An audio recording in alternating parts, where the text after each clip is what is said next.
Baik Bapak Ibu, operator Dapodik, sesi kali ini saya akan berbagi tutorial cara mengerjakan Dapodik yang versi 2023D dari awal sampai akhir, nanti sampai Bapak Ibu berhasil sinkron. Nah, Bapak Ibu bisa lihat di beranda Dapodik ini saya belum melakukan sinkronisasi, kemudian statusnya masih menolak BSP, karena memang saya baru selesai melakukan instalasi. Nah, bagi Bapak Ibu yang belum melakukan instalasi dan bingung caranya, karena banyak yang mengalami kegagalan update patch, nanti muncul notif versi Dapodik Anda terlalu lama, dan lain sebagainya. Nah, Bapak Ibu tidak usah panik. Nanti di video ini saya akan sertakan, ya, cek di deskripsi, cara mengatasi hal tersebut. Pokoknya Bapak Ibu nanti berhasil melakukan instalasi Dapodik yang versi 2023D untuk semester genap tahun 2023 ini. Oke, saya akan ke validasi lokal dulu Bapak Ibu untuk melihat data-data yang invalid. Nah, ini saya perlihatkan. Di menu sekolah ada dua data invalid Bapak Ibu. Kemudian di menu Sarpras ini ada 99 invalid. Kemudian di peserta didik ada 194. Di GTK ada 1 invalid. Dan di rombongan belajar dan jadwal ini ada 1 invalid. Nah, fokus kita adalah menyelesaikan data-data yang masih invalid ini untuk bisa melakukan sinkronisasi. Nanti untuk masalah data yang masih warning ini, Bapak Ibu bisa abaikan dulu, nanti perbaikannya bisa bertahap. Oke, saya akan mulai saja Bapak Ibu.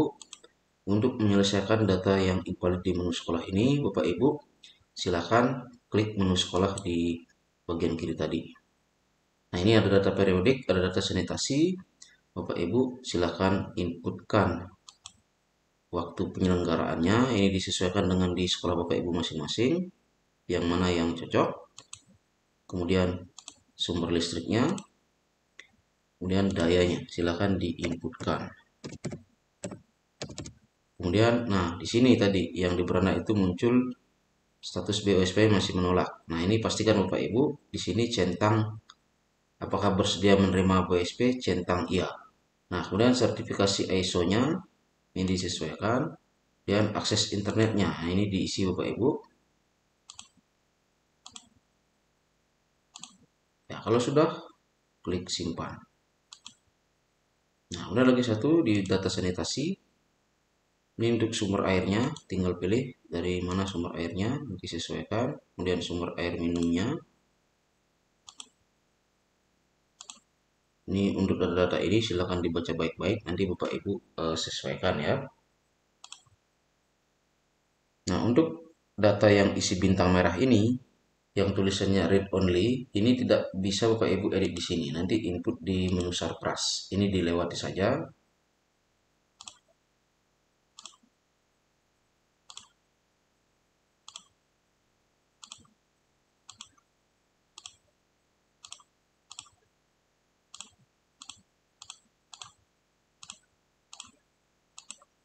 Nah, setelah selesai semuanya, lalu Bapak Ibu sama klik simpan. Sekarang Bapak Ibu bisa ke validasi lokal atau di beranda. Ini statusnya masih menolak, tapi setelah nanti Bapak Ibu refresh, pasti dia akan hilang. Berubah menjadi bersedia menerima BOSP. Oke, di validasi lokal, untuk di menu sekolahnya, invalidnya sudah hilang. Nah, sekarang Bapak Ibu lanjut ke Sarpras, karena di Sarpras kan tadi ada 99 yang invalid. Bapak Ibu klik menu Sarpras. Kemudian klik bagian tanah dan bangunan. Nah, di sini Bapak Ibu pilih di bagian menu aksi.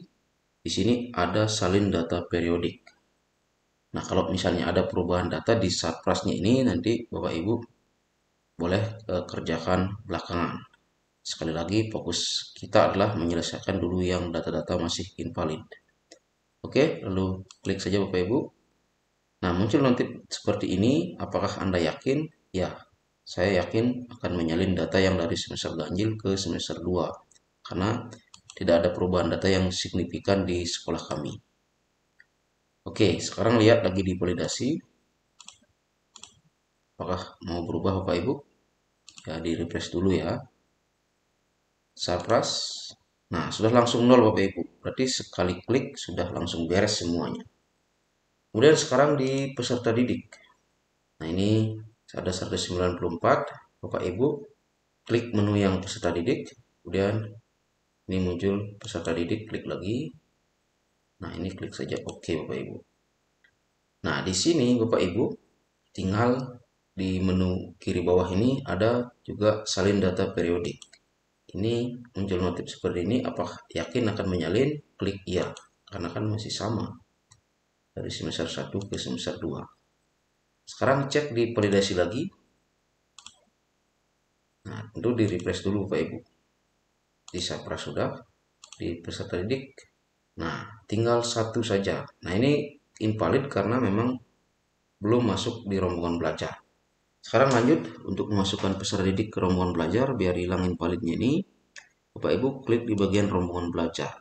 Nah, klik bagian reguler. Kemudian ini kan kosong Bapak Ibu. Nah, sekarang Bapak Ibu lihat ke bawah, ini ada menu aksi.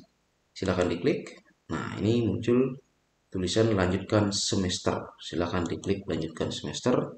Ini adalah menyalin rombel yang semester 1 ke semester 2. Nah, kalau misalnya ada perpindahan siswa antar kelas dalam satu tingkat, nanti Bapak Ibu bisa kerjakan belakangan. Oke, ini saya akan salin satu persatu. Yang 7A dulu, dan klik simpan dan tutup. Yakin menyalin atau melanjutkan semester? Klik yes. Nah, sehingga sudah muncul. Nah, untuk kelas-kelas yang lain, caranya sama Bapak Ibu. Ini diklik di menu aksi, tinggal lanjutkan semester. Namun, saya tidak akan tunjukkan semuanya, biar nanti tidak terlalu panjang video ini. Oke, saya akan kerjakan dulu Bapak Ibu.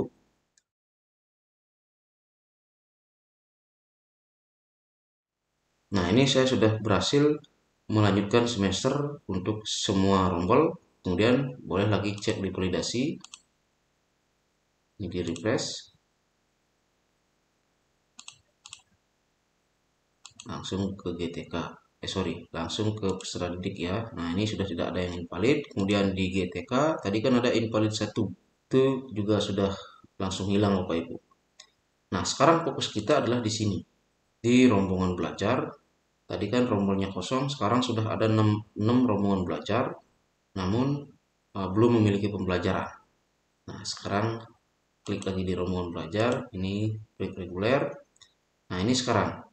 Nah, bagi Bapak Ibu yang menggunakan 2 kurikulum seperti sekolah kami, yaitu untuk kelas 7 kurikulum Merdeka, kelas 8-9 kurikulum 2013.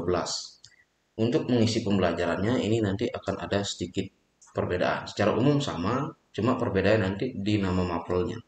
Itu hati-hati Bapak Ibu.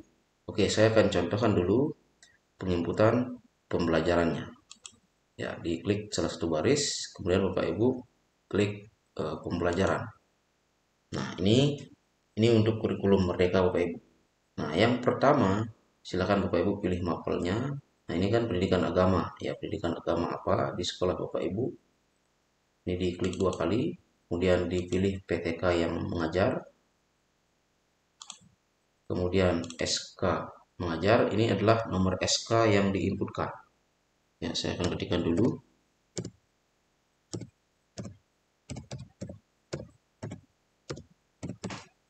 Nah, kemudian tanggal SK-nya, oh ya, ini saya akan kontrol A dulu Pak Ibu, lalu kontrol C. Nanti untuk di penginputan di mapel lainnya biar langsung kontrol V ya, copy paste untuk SK mengajarnya, karena sama semuanya.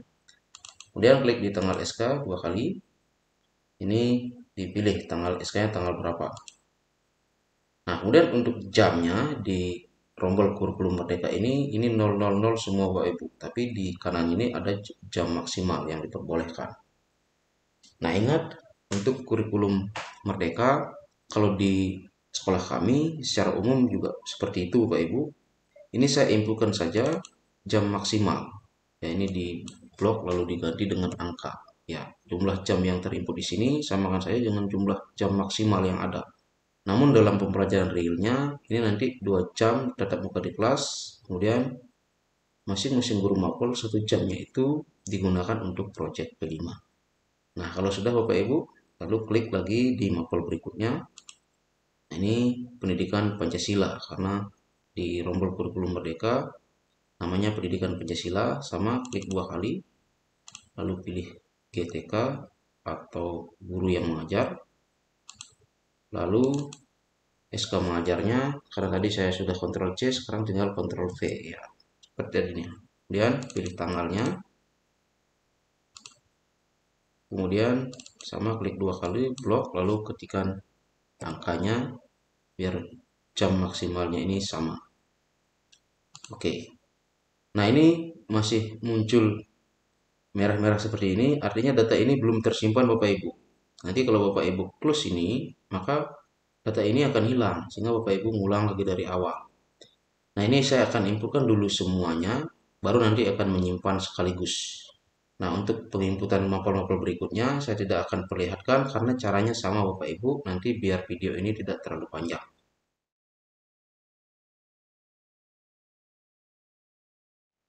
Nah, ini untuk mapel wajibnya, saya sudah selesai menginputkan semua Bapak Ibu, saya akan langsung simpan.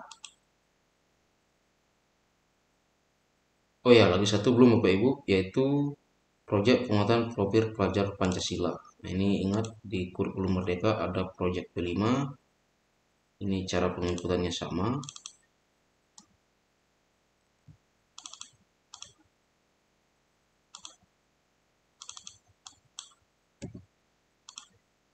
Nah, simpan lagi sekali.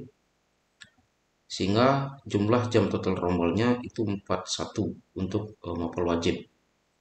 Kemudian, ini ada mapel wajib tambahan, ada muatan lokal bahasa daerah, ada muatan lokal potensi daerah. Nah, ini nanti disesuaikan. Kalau di saya ini adalah muatan lokal bahasa daerah, yaitu ada bahasa Bali.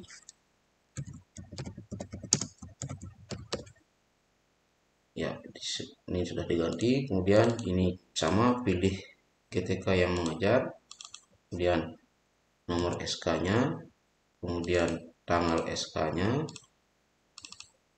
kemudian jumlah jamnya. Lalu klik simpan.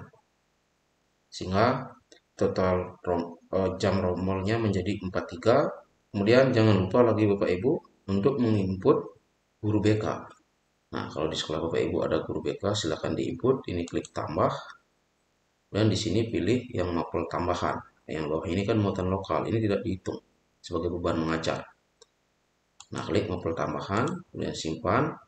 Ini pilih mapelnya itu adalah cuma muncul bimbingan dan konseling.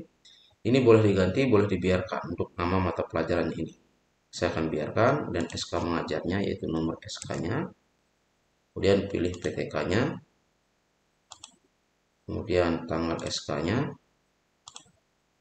Dan jumlah jam per minggu. Nah, ini 0 Bapak Ibu karena hitung-hitungan untuk guru BK itu baik yang sertifikasi ataupun tidak, beban mengajar itu tergantung dari jumlah siswa yang diampu, bukan berdasarkan jumlah tatap muka di kelas. Karena guru BK itu kan tidak memiliki jam tatap muka di kelas. Nanti guru BK akan memberikan konseling sewaktu-waktu. Nah, kalau sudah, ini biarkan 0, lalu klik simpan dan tutup. Nah, ini sudah Bapak Ibu. Dan saya akan, oh ya lagi satu, belum. Ini tema P5-nya belum. Ya, lanjut, pilih tema P5. Ya, klik dulu ya. Ini diklik untuk tema P5-nya, kemudian sekarang baru bisa melanjutkan. Nah, ini sama dengan yang di semester 1, karena kan di sekolah kami mengambil 3 tema untuk 1 tahun. Nah, sama, klik 2 kali, pilih PTK-nya, kemudian SK-nya, kemudian tanggal SK. Nah, untuk yang lagi 2 ini caranya sama Bapak Ibu.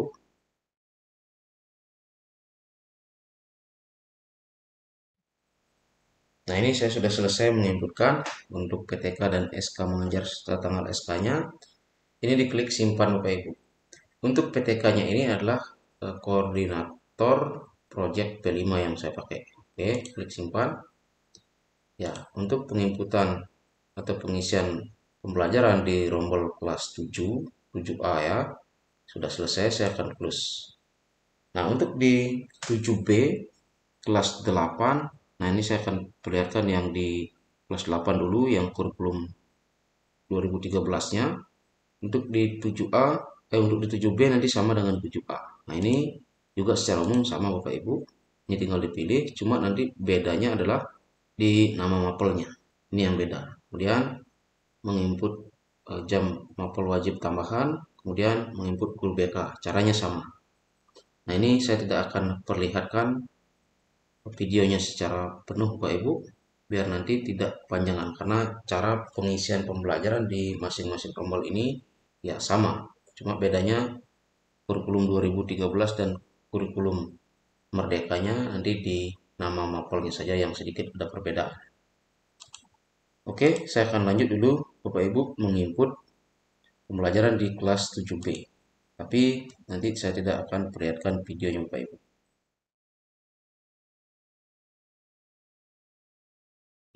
Nah, ini saya sudah semua menginput pembelajaran Bapak Ibu sampai di kelas terakhir yaitu 9B. Kemudian untuk yang di data wali kelas sama ruang teori ini, kalau misalnya ada perubahan, Bapak Ibu tinggal rubah saja ini dengan mengklik 2 kali. Misalnya wali kelasnya berubah, maka sekarang tinggal memilih siapa yang menjadi wali kelas di kelas ini. Nah, itu. Kemudian untuk ruang teorinya juga sama, klik 2 kali lalu pilih. Kemudian saya akan lagi ke validasi Bapak Ibu. Nah, ini saya refresh dulu ya.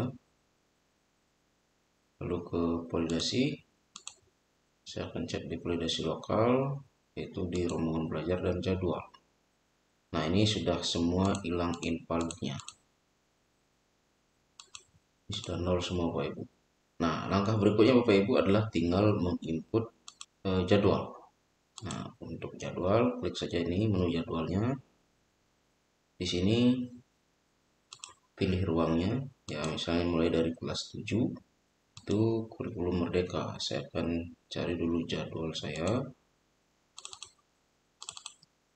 Nah, ini jadwal saya Bapak Ibu. Saya akan jelaskan dulu sedikit karena ada perbedaan nanti penginputan untuk di kelas 7, yaitu kurikulum merdeka antara jadwal real dan jadwal didapodik. Nah, bedanya apa? Kalau di jadwal real, ini jadwal real di sekolah kami, untuk kelas 7 itu sampai hari Kamis jam ke-7. Ini untuk pembelajaran tatap muka di kelas, sisanya itu digunakan untuk P5, itu di Jumat. Tapi kalau di Dapodik, karena semua jam pelajaran ini harus terinput di jadwal, ya kalaupun tidak terinput juga tidak masalah sih, sepertinya tidak menyebabkan invalid. Nah, maka saya akan inputkan semua, sehingga ini untuk yang di Dapodik sampai hari Sabtu jam ke-3. Kalau saya ambil sesuai dengan di pengisian pembelajaran tadi sesuai dengan jam maksimal. Misalnya IPA itu kan jam maksimalnya 5 jam. Tapi di pembelajaran realnya ini cuma 4 jam ya pembelajaran real karena masing-masing guru mapel 1 jam itu digunakan untuk proyek P5. Sehingga kalau misalnya saya tidak inputkan sampai 5 jam untuk IPA-nya nanti akan tersisa 1 dia di jadwal. Sehingga di hari Kamis jam ke-8 inilah mulai saya akan sisipkan satu-satu. Ya, saya pecah. Nah, seperti itu penginputan jadwal Bapak Ibu.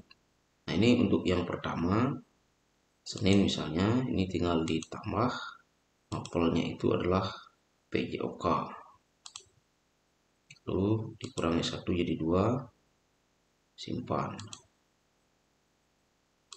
Nah, kemudian pelajaran berikutnya yaitu IPA. Nah, ini saya kurangi jadi 2, simpan.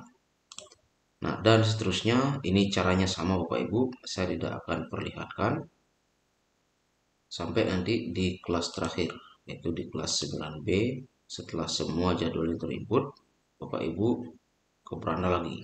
Nah, ini saya anggap sudah menginput semua Bapak Ibu ya.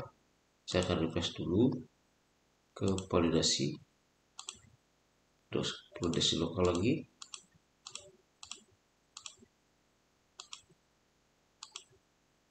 Nah, di rombongan belajar ini apa sih warningnya? Ya, belum terjadwal ya, tapi tidak apa-apa, ini sudah bisa melakukan sinkronisasi. Maka sekarang saya akan melakukan sinkronisasi Bapak Ibu. Klik di menu pengaturan. Ini lakukan tukar akses pengguna, masukkan kode registrasi sekolahnya.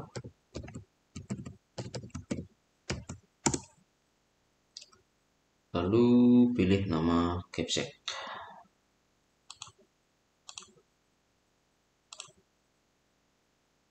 ini sudah di beranda Capsec, lakukan sekarang ya, klik langsung sinkronisasi, nanti minta validasi lagi.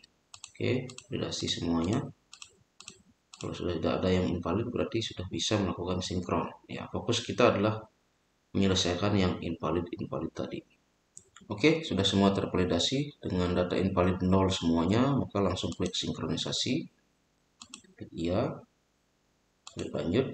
Nah, di sini tampilkan dulu Bapak Ibu. Nah, ini dicentang semuanya Bapak Ibu.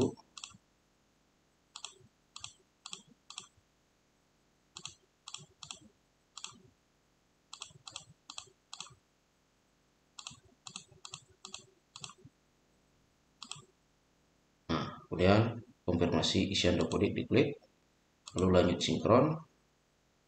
Nah, ini langsung simpan dan lanjut. Ini klik iya. Nah, lanjut iya. Tunggu sampai muncul tombol sinkronisasi. Oke, langsung klik sinkronisasi.